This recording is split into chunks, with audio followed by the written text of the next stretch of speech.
এই মুহূৰ্তৰ breaking news জখলাবন্ধাত বনৰীয়া হাতীৰ উপদ্ৰৱত আতংকিত গঞা নিশা কথমপি প্ৰাণ ৰক্ষা পৰে কণমানি সহ এটা পৰিয়াল জখলাবন্ধা জলসিঞ্চন বিভাগৰ কাৰ্যালয়ৰ সমীপতে বাস কৰা খাতি খোৱা চন্দন শইকীয়াৰ ঘৰটো সম্পূৰ্ণভাৱে ভাঙি তহিলং কৰে নিশা 11 বজাতে এটা হাতী আহি ঘৰটো ভাঙিবলৈ আৰম্ভ কৰাৰ সময়তে কণমানিজনী লৈ ওচৰ চুবুৰীয়া ঘৰলৈ পলাই যোৱাতে প্ৰাণ ৰক্ষা পৰে পৰিয়ালটোৰ ঘৰৰ ভিতৰত সকলো আচবাব ভাঙি তহিলং কৰে দিন হাজিৰা কৰা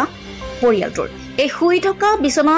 বাকচ পাকঘৰৰ সকলো সামগ্ৰী ভাঙি তহিলং কৰে নিশা 11 বজাত অহা হাতীটোৱে পুৱা প্ৰায় 4 বজাতে গৈছে চৌহদৰ পৰা বাৰীৰ বহু কেইজোপা কলগছো খাই অনিষ্ট কৰে হাতীটোৱে পুৱাৰ ভাগতে বন বিভাগক খবৰ দিয়ে পৰিয়ালটোৱে কলিয়াবৰ পৰা অনুবৰ ৰিপৰ্ট আসাম লাইভ 7 11টা বজাতে আহিলে পেলাই আমি ইয়াতে আছিলো বম ফুটাৰ কাৰণে পলাই দেখি পেলাই ওচৰতে থাকিলে কলগছ খাই লৈ পেলাই তাৰপিছত আমি ভাবিছো কলগছ খাই লৈ পেলাই ধুনীয়াকৈ গুচি যাব তাৰপিছত আহি দেখিছোঁ বান্দা ভাঙিলে তাৰপিছত আকৌ পালেং বস্তু চব বস্তুবিলাক নি পেলাই ভাঙিলে এতিয়া একো বস্তুৱে নাইকিয়া বাকচ চাকচ চব কাপোৰ একোৱে নাইকিয়া পোৱালি বেগ চেগ একোৱে নাই কিতাপ চিতাপ স্কুললৈ যাব লাগে আজি স্কুললৈ যাবলৈ বেগ চেগে নাই